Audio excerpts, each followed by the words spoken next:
नमो लोये सवसाहुणम् ऐसो पंच नमोकारो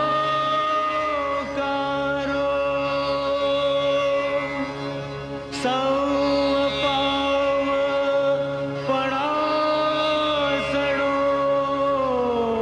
मंगलाणं च सौवेसिं पढमं हवै मंगलम्। નમસ્તે સૌને મારા જય જિનેન્દ્ર. શ્રી મુંબઈ જૈન યુવક સંઘ સંચાલિત 86મી પર્યુષણ વ્યાખ્યાનમાળામાં આપ સૌનું હાર્દિક સ્વાગત છે.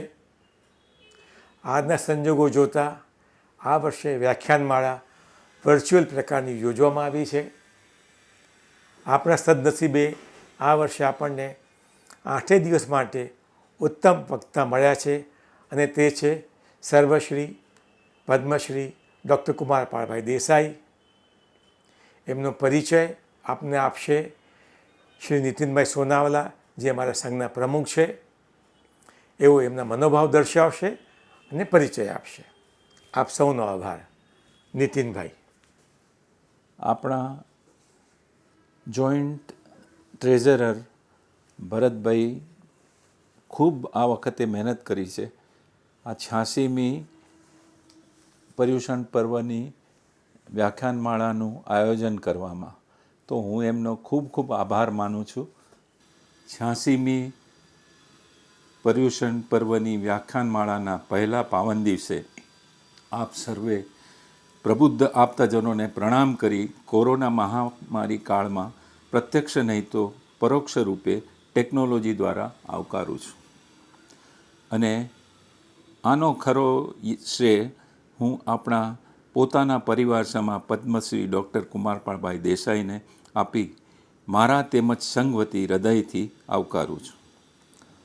આપ સર્વે શ્રોતાગણને તેઓને તાળી વડે નહીં પણ સંપૂર્ણ સદભાવથી અહોભાવથી વધાવી લઈ આવકારીએ.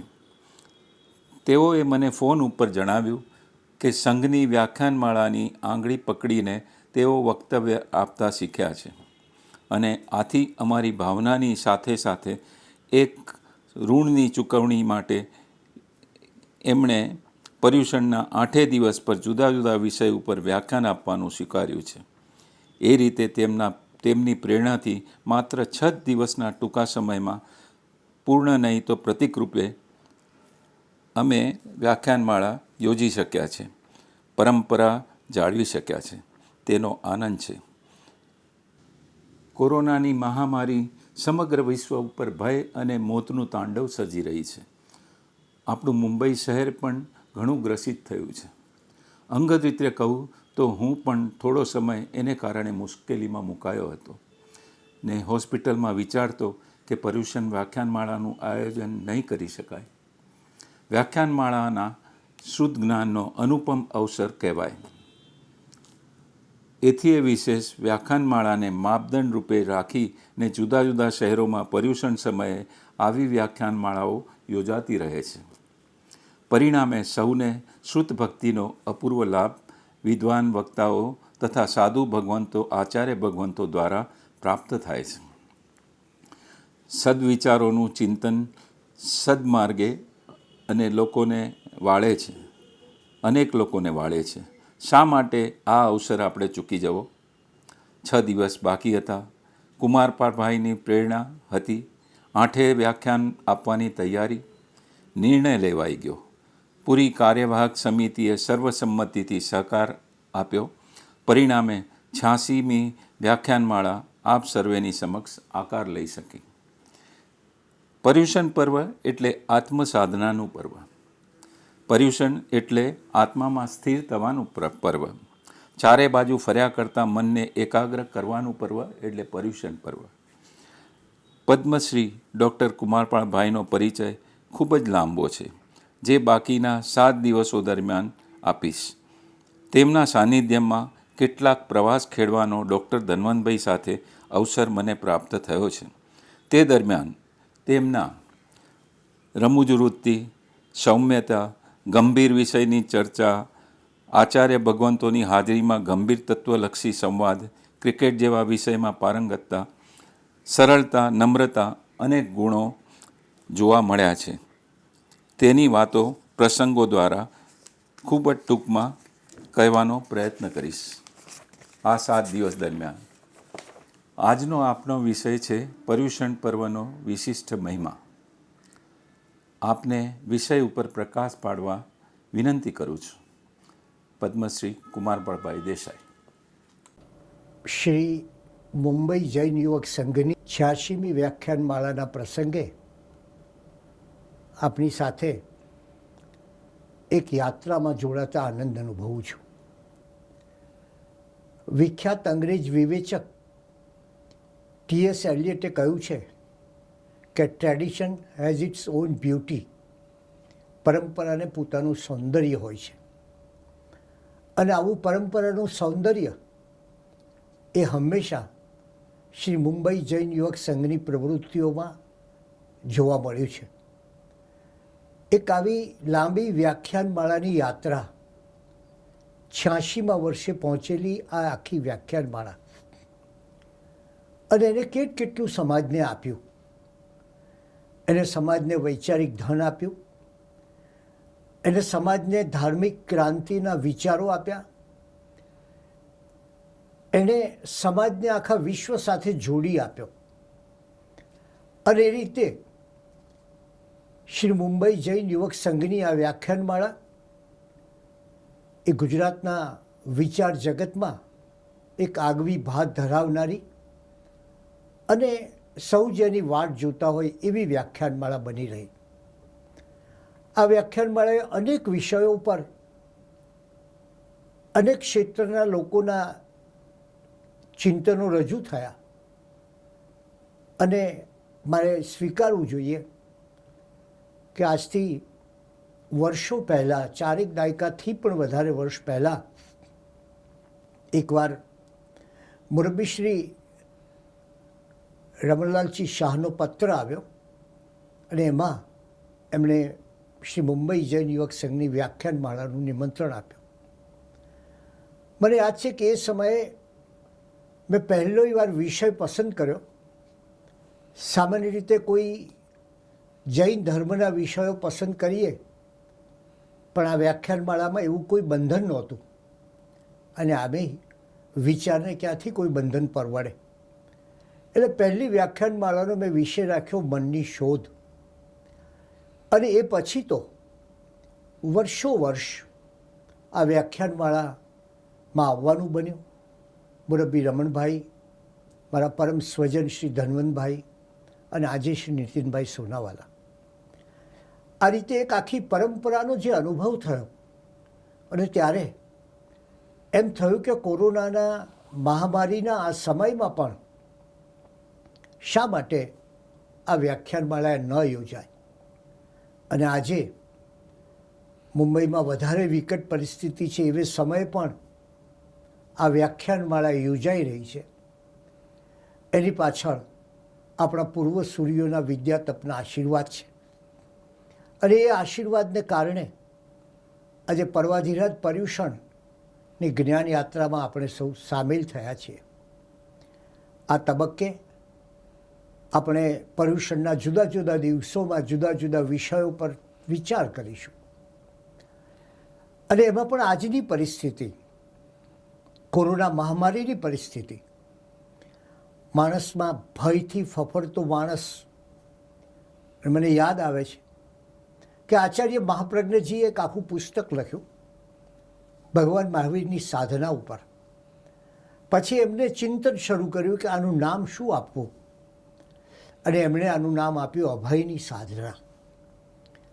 આજે કદાચ જૈન ધર્મનો એ અભયનો સિદ્ધાંત મહત્ત્વનો છે અને આપ સૌ જાણો છો કે અભય એટલે માત્ર પોતાની નિર્ભયતા એટલું પૂરતું નહીં, પણ અભયનો બીજો અર્થ છે સર્વ જીવો તરફનો સંભાવ. એવી અનુકંપાની પણ આજના સમયમાં આવશ્યકતા છે. એવી જ રીતે વિચાર કરીએ સમતાનો ઘણા પરિબળો, ઘણી ઘટનાઓ, ઘણી પરિસ્થિતિઓ ચોપાસથી આપણા ઉપર ભેંસ લઈ રહી હોય અને એવે સમયે ચિત્તની ક્ષમતાની જે જરૂર છે તો એ આપણે આ ધર્મના મૂલ્યો પાસેથી મેળવી શકીએ છીએ. અને એવી જ રીતે વિચાર કરીએ તો આજે જે પરિસ્થિતિ આકાર લીધો છે તેણે આપણને સૌને ઘરની અંદર રાખતા કરી દીધા. પર્યુષણનો એક અર્થ છે આત્માની સમીપ રહેવું.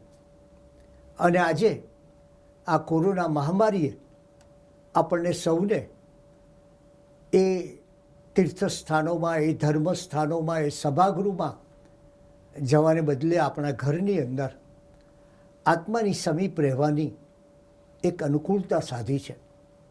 અને ત્યારે એવી એક આત્માની સમીપ રહીને કરેલી યાત્રા એનો આજે પ્રારંભ થાય છે.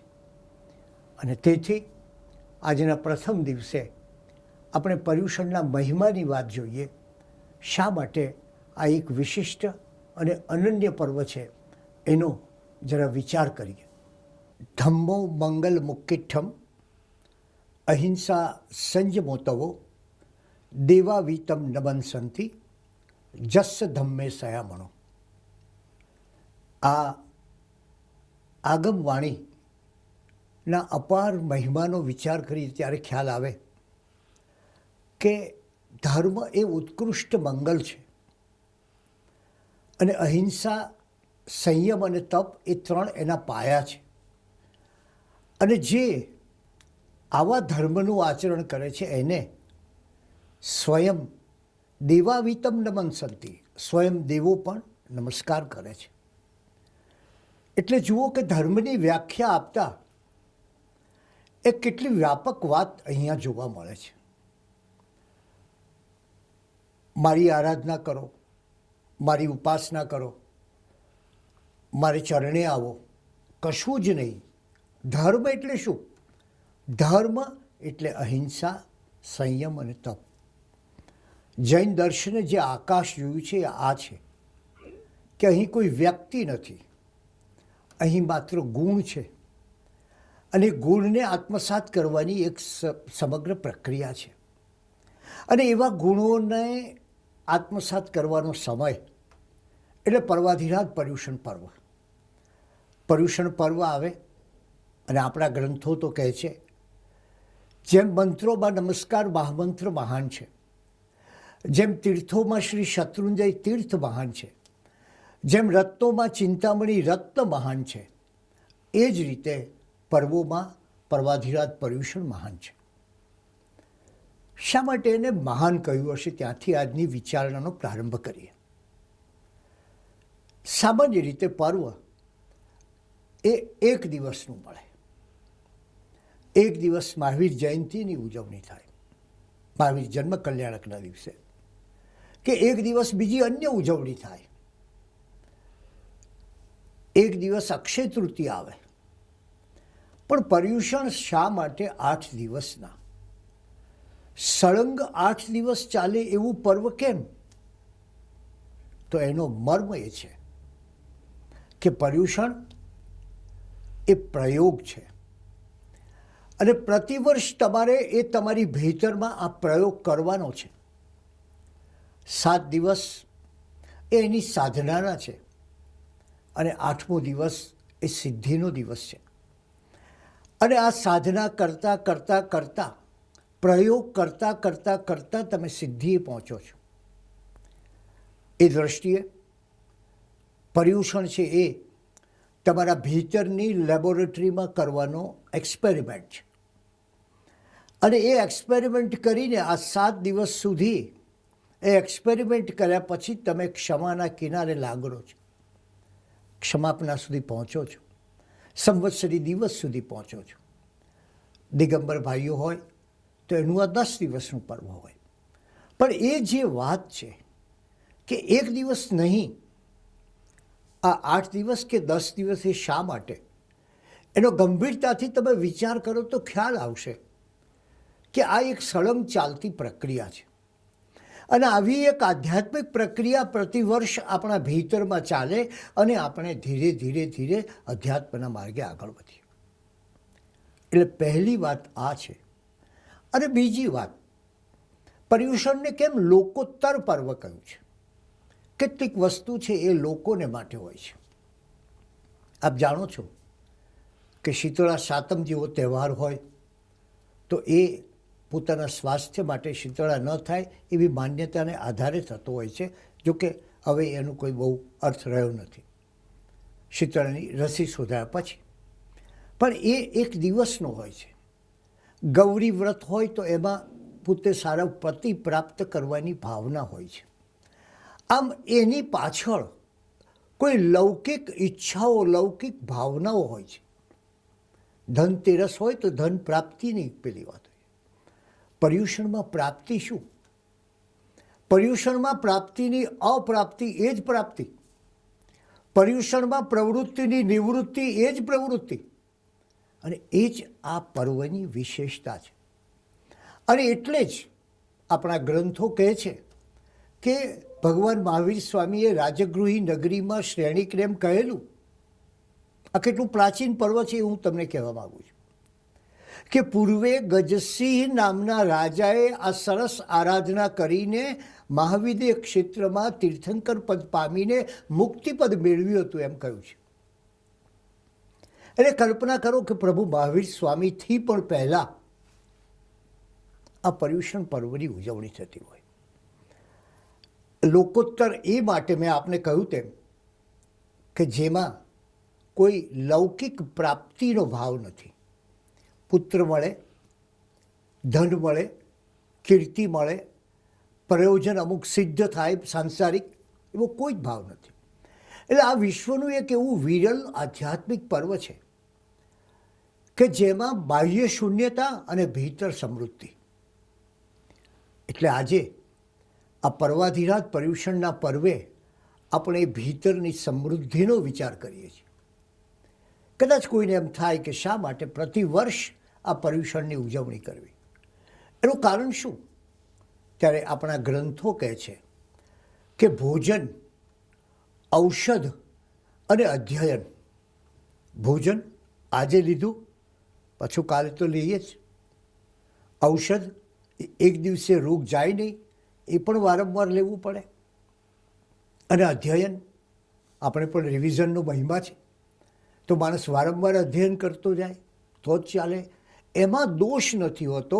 એ જ રીતે પર્વાધિરાજ પર્યુષણની મહત્તા જ એ છે કે આ પર્વની પુનરુક્તિમાં ફરી કરો તેમાં કોઈ પ્રકારનો દોષ નથી, બલકે એનાથી તમારી વધારે ગુણનું પર્વ છે.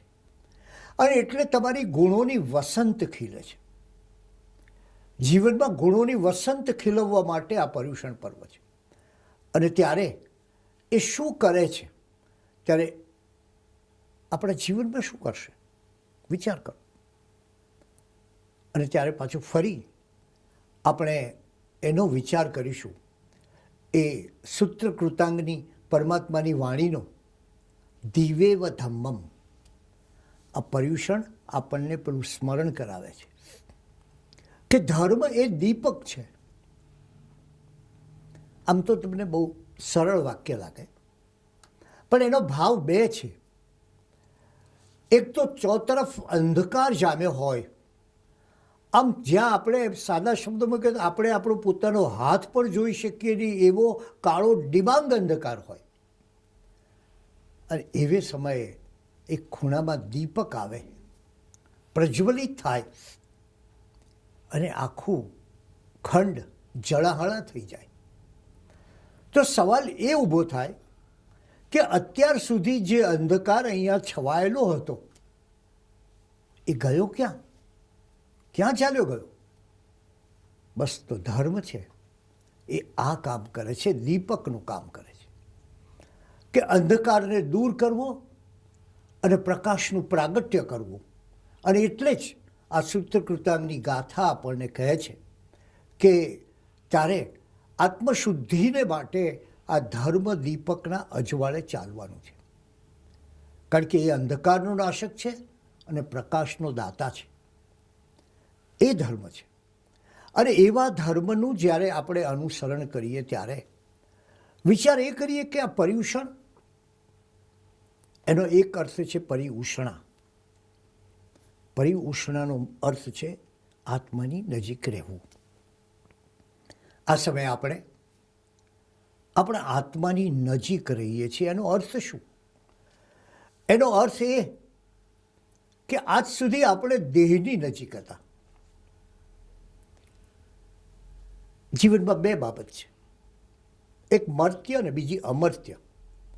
એક મૃત્યુ પામનારી અને બીજી કદી મૃત્યુ નહીં પામનારી. મર્ત્ય છે એ દેહ છે અને અમર્ત્ય છે એ આત્મા છે.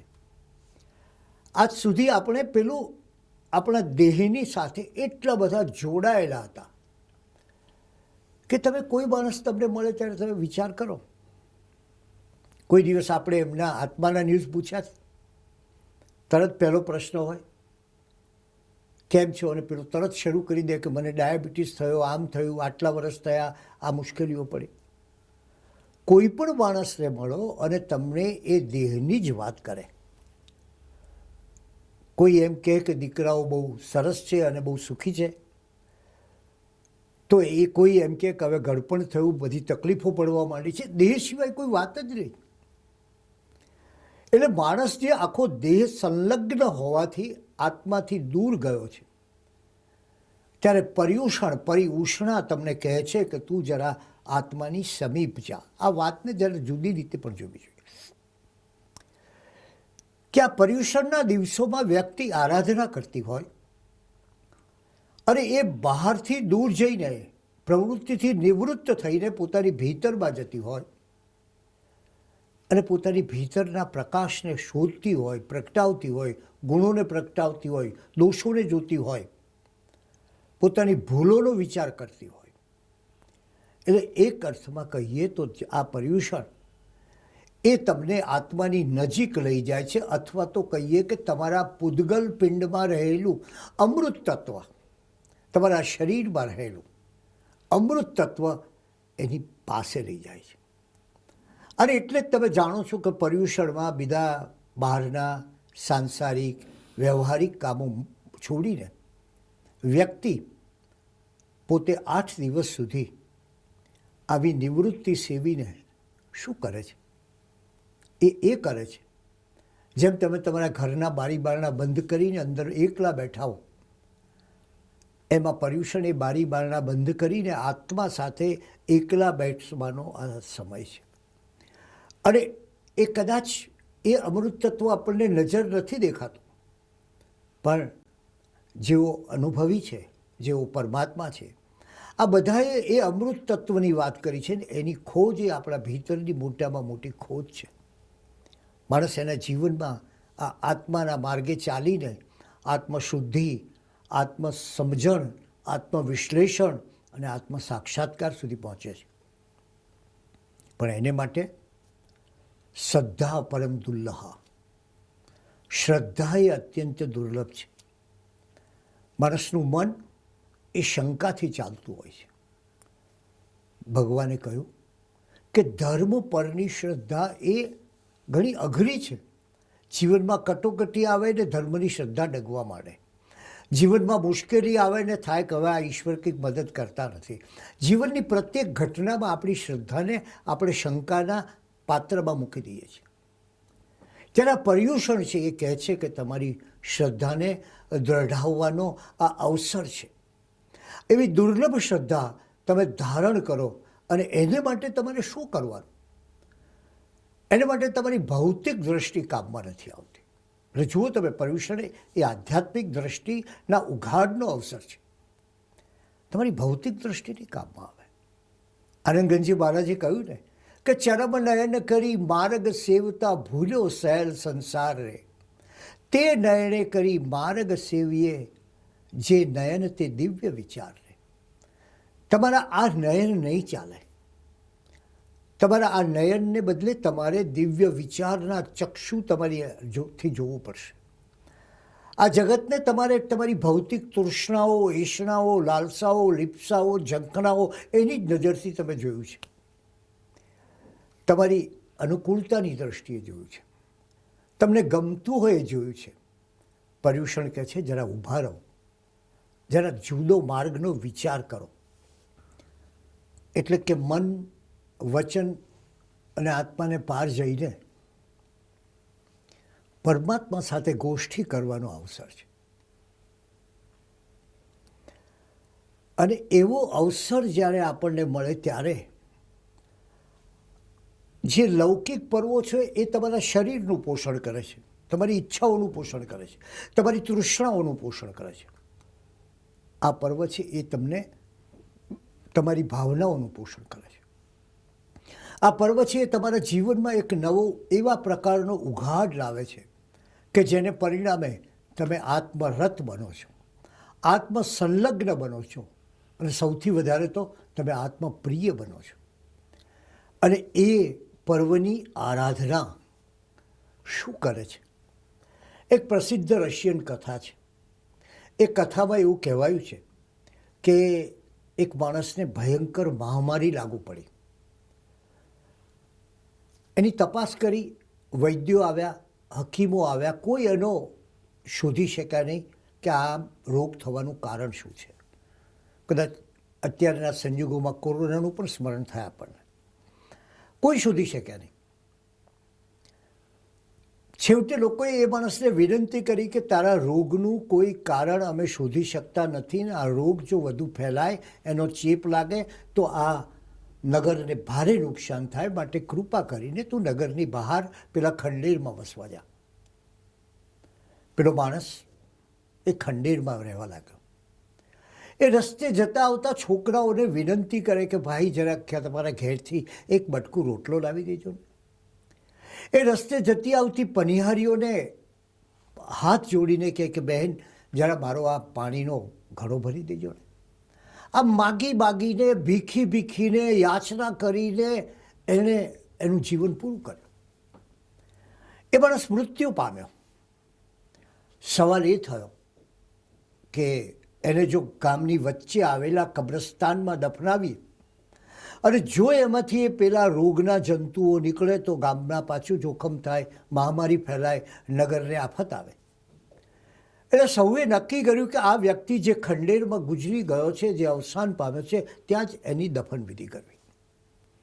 અને એ દફનવિધિ કરવા માટે જ્યારે લોકોએ આવીને પાવડાથી ખોદવા માંડ્યું અને પાવડાથી જેવું ખોદ્યું ત્યારે નીચે કંઈક અથડાયું. જોયું તો ઓહો, સોનાનું ચરું હતું, ઢગલો કિંમતી રકમ હતી, અઢળક પૈસા હતા. લોકોએ વિચાર્યું કે આ માણસ કેવો કે જેની પાસે આટલી બધી અઢળક સંપત્તિ ઉપર એ બેઠો હતો અત્યાર સુધી. અને માગીને, ભીખીને, યાચના કરીને, ગડગડીને, આજીજી કરીને લોકો પાસેથી પાણી મેળવતો, બ્રેડ મેળવતો, રોટલી મેળવતો. આ કેવો માણસ? કદાચ માણસ જાતની આ જ દશા છે કે બહાર ભીખ માગવા નીકળ્યો છે અને એની ભીતરમાં પડેલા પેલા અમૂલ્ય ખજાનાની, એના અમૂલ્ય આત્માની એને કોઈ ઓળખ નથી. અને એટલે જ આ પર્વ આપણને એ ભીતરની ઓળખની પાસે લઈ જાય છે. માણસ ક્યારે પોતાના ભીતરનો વિચાર કરે છે? ઘણીવાર તો માણસ જિંદગીનો ક્યાં વિચાર કરે છે? મૃત્યુ સામે જુએ ને ત્યારે જિંદગીનો વિચાર શરૂ કરે છે કે હવે મારે શું કરવું, હાંફળો ફાફળો થઈને. ત્યારે એ દ્રષ્ટિએ તમે વિચાર કરો કે આ પર્વ તમને કહે છે કે તું તારા જીવનમાંથી બાહ્ય પ્રવૃત્તિઓ ઓછી કરી તારા આનંદ ઉપર જા.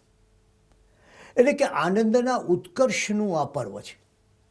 આપણા ગ્રંથોએ 3 પ્રકારના માણસો કયા છે. એક છે સદૈયા, જે હંમેશા રોજે રોજ વ્યવસ્થિતપણે ધર્મ ક્રિયા કરતા હોય છે. બીજા છે ભદૈયા.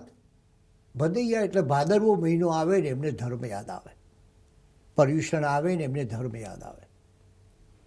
જો કેટલેક સ્થળે તો મેં જોયું છે કે પર્યુષણે પૂરું થઈ જાય તોય યાદ ના આવે, માત્ર એક મહાવીર જયંતિએ યાદ આવે અને એવાય મહાવીર જયંતિના સ્વામી વાત્સલ્યમાં યાદ આવે. એવી એક ઘટનાઓ બને છે. પણ આ ભદૈયા, પહેલાં સદૈયા, બીજા ભદૈયા અને ત્રીજા કદૈયા, ક્યારેક મન થાય તો ધર્મ ક્રિયા કરે. આવી વ્યક્તિઓ હોવાથી જ ભગવાને કહ્યું હશે કે શ્રદ્ધા પરમ દુર્લભા, તારામાં જો દ્રઢ શ્રદ્ધા હશે તો જ તું આ કામ, આ ધર્મના માર્ગે, આ આત્માના માર્ગે, આ ઉર્ધ્વીકરણના માર્ગે, આ જીવનને છેક મોક્ષ માર્ગ સુધી લઈ જવામાં તારા એના સોપાન ઉપર તું ગતિ કરી શકીશ. અને એટલે જ આ પર્વ આપણને 3 બાબતોનો વિચાર કરવાનો કહે છે. એ છે તું કોણ છે, તે શું મેળવ્યું છે અને હવે તારે શું મેળવવાનું છે. તું કોણ છે એટલે તમારો બાયોડેટા નહીં. ખરેખર તો માણસની સાચી ઓળખ એની બાયોડેટા પછી શરૂ થતી હોય છે. પણ તું કોણ એટલે તારા બધા સંબંધો પાથરી દે, તારી બધી વસ્તુઓ પાથરી દે, બધું ભૂલી જા અને પછી જે બચે છે એ શું છે? એ તું, તારી પાસે તારું પોતાનું, તારા ભીતરમાં એવું કશુંક છે ખરું કે જેને તું કહી શકે કે આ હું છું. પર્યુષણ બીજો પ્રશ્ન કરે છે, આજ સુધીમાં તે શું મેળવ્યું છે?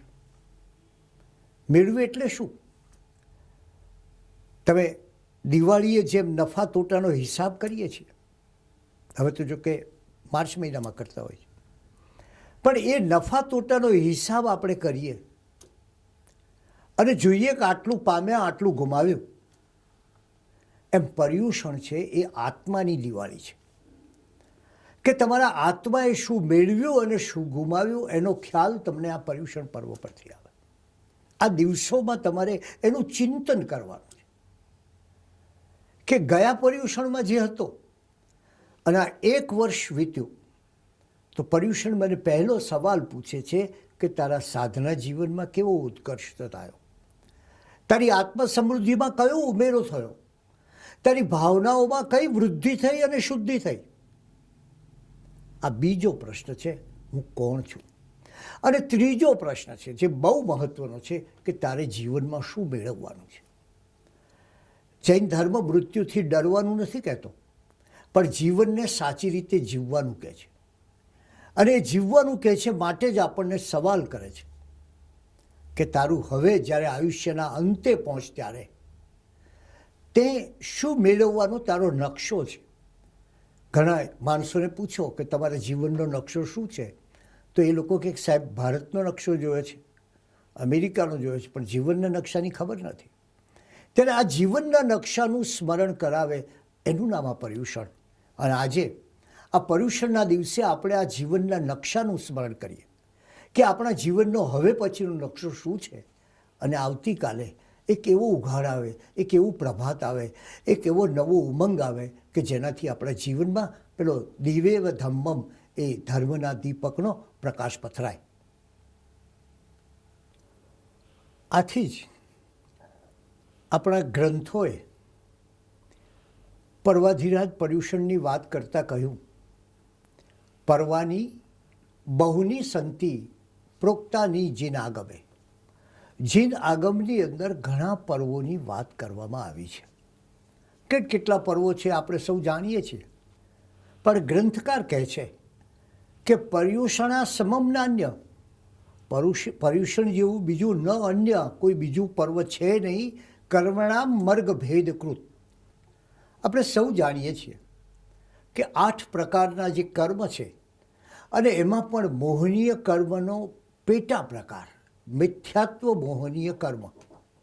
આ મિથ્યાત્વ મોહનીય કર્મ એ ખરેખર સૌથી ભયંકર કર્મ છે. અને એવું ભયંકર કર્મ છે કે એ જ્યાં સુધી જીવને લાગેલું હોય ત્યાં સુધી એને સમ્યક દર્શન પ્રાપ્ત થતું નથી.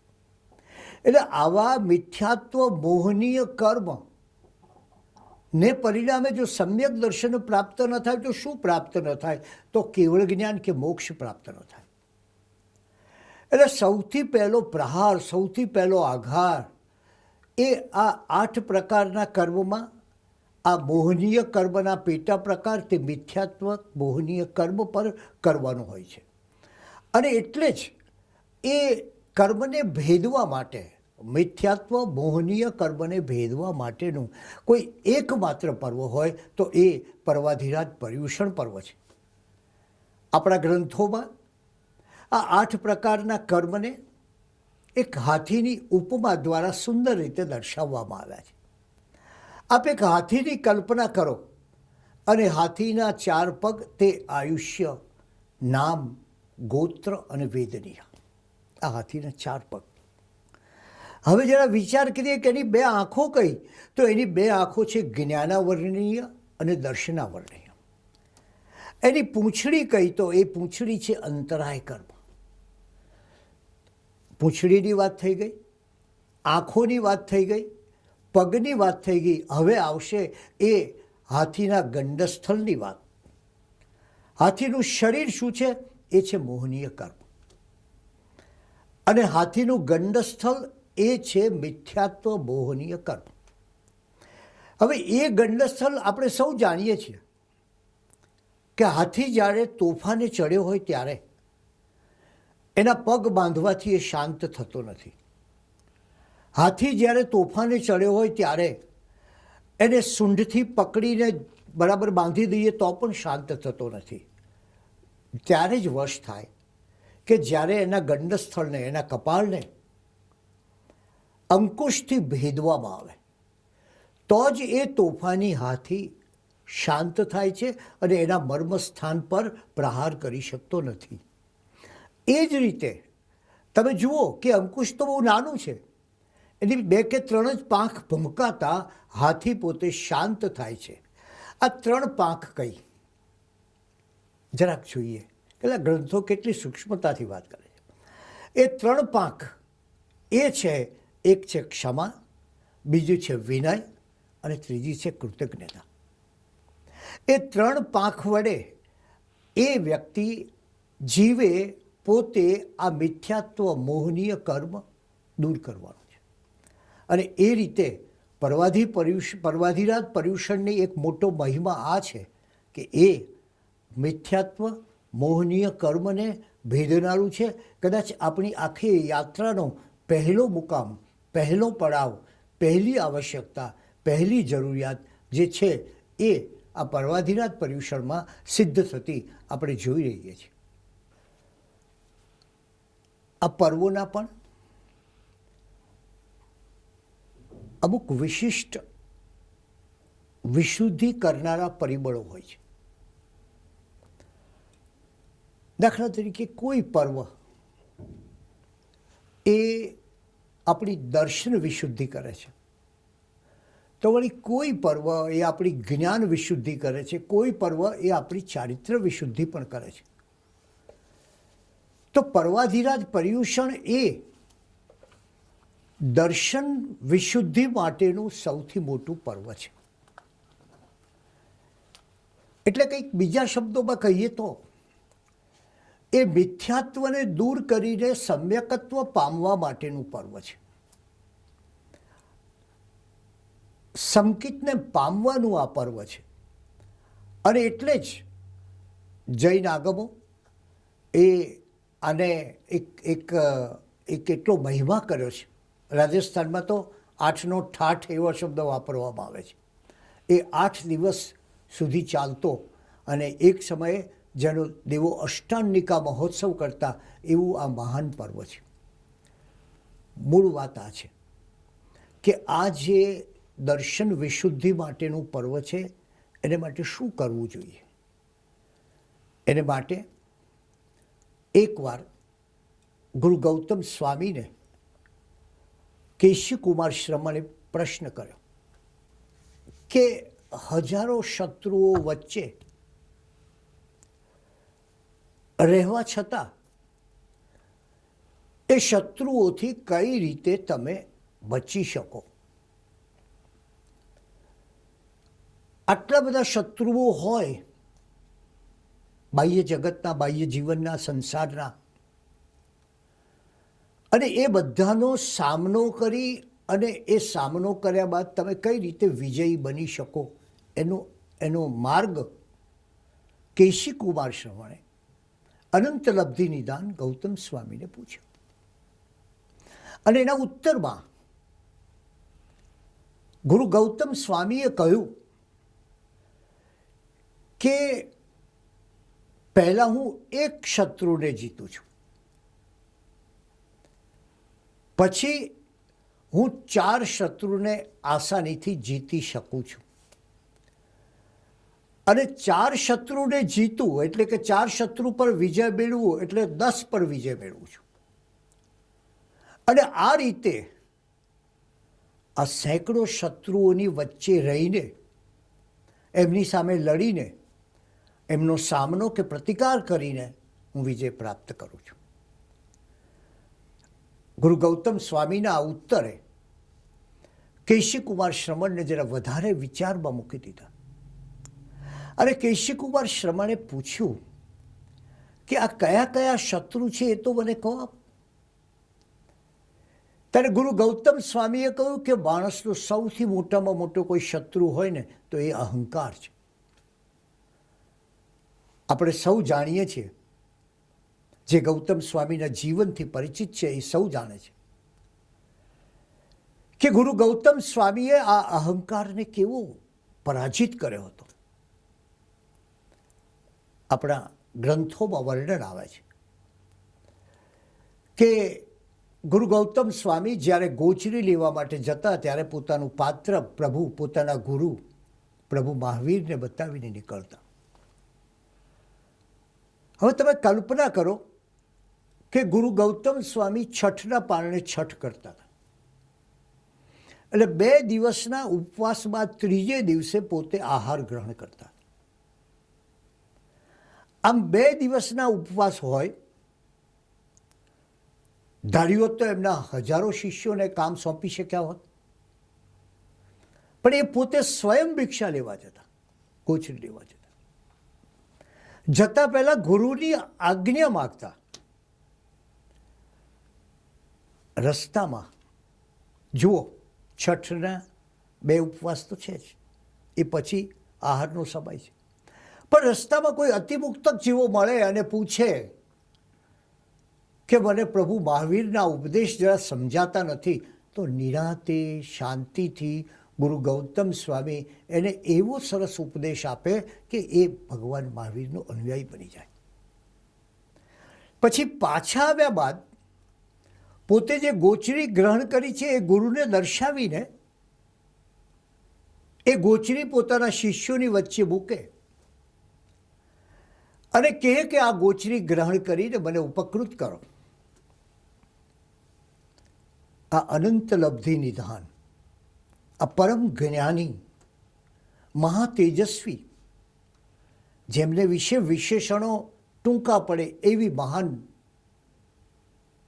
વ્યક્તિ, પ્રતિભા, ગુરુ, એમનામાં આવી નમ્રતા હતી. ગુરુ ગૌતમ સ્વામીએ કહ્યું, હે કેશીકુમાર શ્રમણ, આ બહારના શત્રુઓને જીતવા હોય તો પહેલાં આ સૌથી મોટા શત્રુનો નાશ કરવો, એનું નામ છે અહંકાર. આપણે જાણીએ છીએ કે પર્યુષણ પર્વ એ સતત આપણને કહે છે કે તારા ભીતરનો એ અહંકાર તું દૂર કર. આપણે જાણીએ છીએ કે વ્યક્તિમાં જ્યારે એક અહંકાર આવે એટલે પછી એને પોતાના અહંકારને ગમે તેવું જ ગમવા લાગે, પોતાની પ્રશંસા ગમે, પોતાનો મહિમા થાય ગમે, અને એનાથી વધારે એ અહંકાર એ વ્યક્તિની આસપાસ એક એવો કિલ્લો રચે છે કે કિલ્લામાં માત્ર અહંકારને અસત્ય વસે છે. ઇતિહાસમાં નેપોલિયન છે કે સિકંદર છે, આ બધાના અહંકારો અંતે પરાજિત થયા છે. તો ગુરુ ગૌતમ સ્વામીએ કહ્યું કે પહેલાં આ અહંકાર પર વિજય મેળવવો. આ એકને જીતો ને એટલે ઘણું કામ થઈ ગયું. એ પછી 4 શત્રુઓને જીતવા પડે, અને એ 4 શત્રુ છે 4 કષાય. એ 4 કષાય તમે જીતો: ક્રોધ, માન, માયા અને લોભ. ક્રોધ આપણે સૌ જાણીએ છીએ કે આજે માણસના મનમાં કેટલો ક્રોધ વસે છે. માયા, બાહ્ય સ્પૃહાઓનો કોઈ પાર નથી, માન અને લોભ. આ ચાર જો દુશ્મનો જીતાઈ જાય એટલે પહેલો એક શત્રુ જીતું, પછી આ બીજા 4 શત્રુ જીતું, અને 4 શત્રુને જીત્યા પછી પેલા 10 શત્રુ.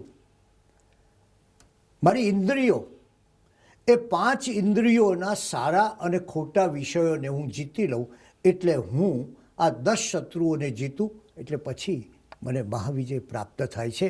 બહારના હજારો શત્રુઓ મને કશું અસર કરતા નથી. પર્યુષણ એ આ 10 શત્રુઓ પર વિજય મેળવવાનું પર્વ છે. પર્યુષણ એ આ 4 શત્રુઓ પર વિજય મેળવવાનું પર્વ છે. પર્યુષણ એ અહંકાર પર વિજય મેળવવાનું પર્વ છે. અને ત્યારે જ આપણી સાચી આરાધના થાય. કારણ એ કે આપણે માત્ર દ્વેષ અને સ્વાર્થથી રહીએ છીએ. અને દ્વેષ અને સ્વાર્થ છે એ તો અહિરાવણ અને બહિરાવણ જેટલા છે. તમે જેટલા એનો સંહાર કરો એટલા એ વધશે.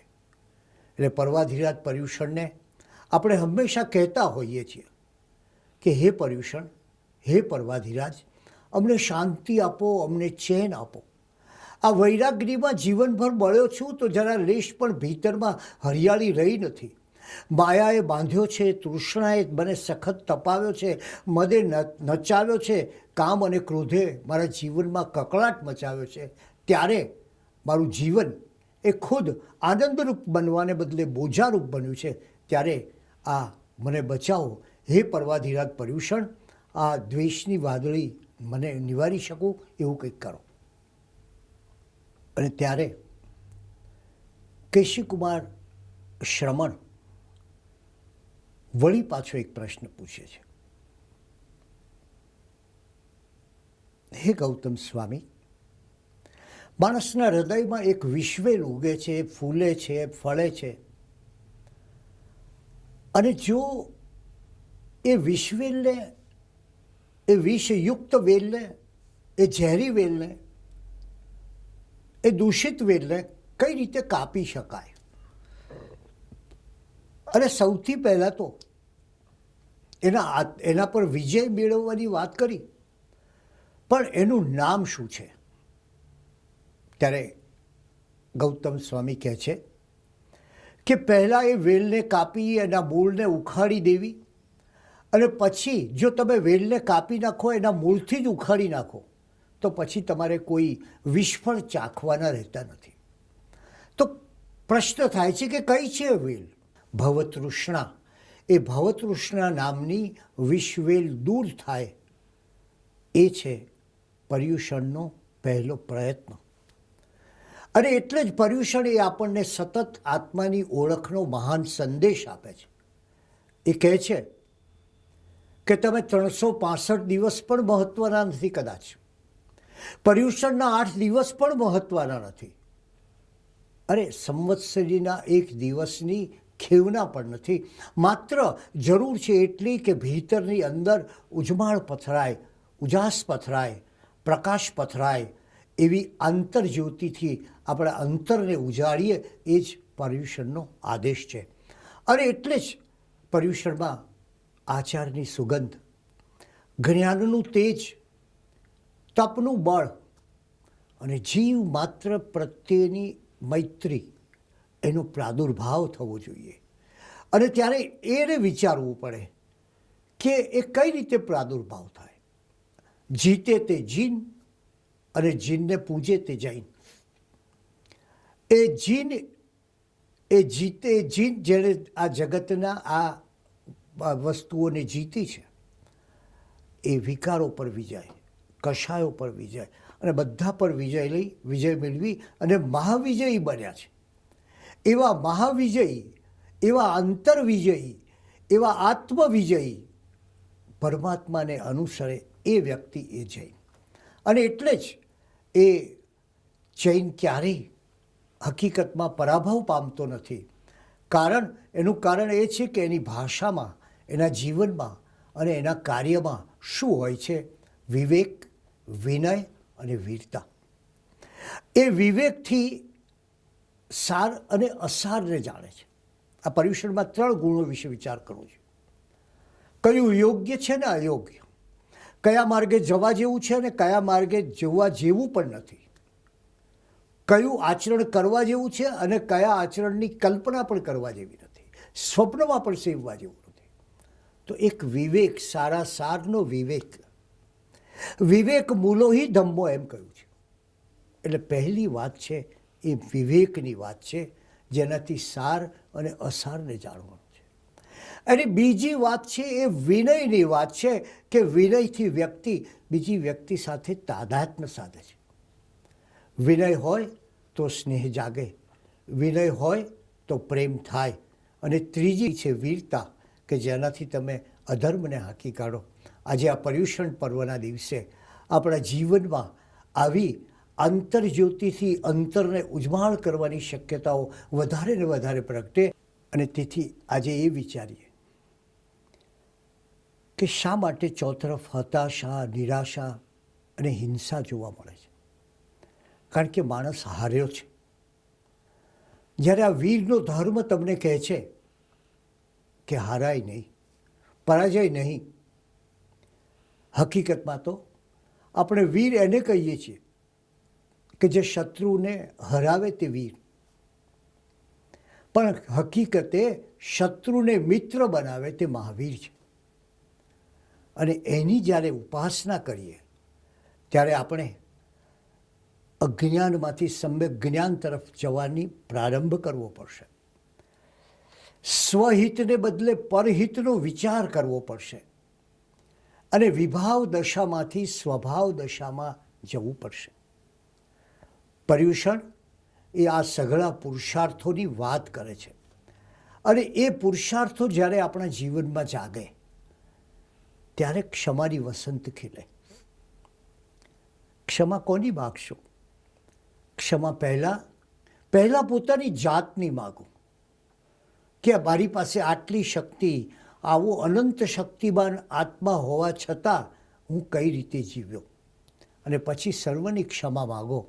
ત્યારે પર્વાધિરાજ પર્યુષણનું એક એવું પર્વ ખીલશે આપણા ભીતરમાં કે આપણું જીવન, આપણો જન્મ આપણે એક સાર્થકતાની દિશામાં લઈ જઈ શકીશું.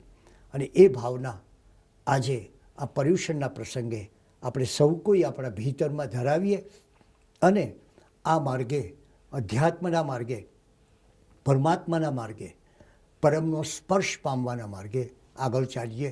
એ જ અભ્યર્થના.